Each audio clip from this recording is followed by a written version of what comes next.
እሺ አሁን የምንገኘው በምስራቅ ጉራጌ ዞን ቡታጅራ ከተማ አካባቢ ነው ያለነው።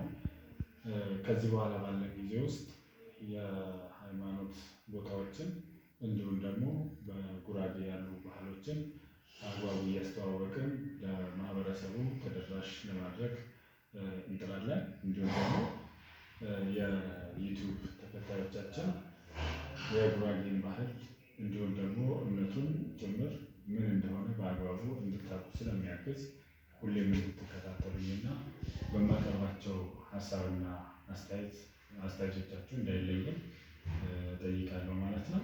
እንዲሁም ደግሞ ቻናሌን ለማትከታተሉ ወይም ደግሞ ዛሬው አዲስ ለሆናችሁ ሰብስክራይብ እና ላይክ እያደረጋችሁ እንድትተባበሩ በዚህ አጋጣሚ ለመጠቆም እፈልጋለሁ።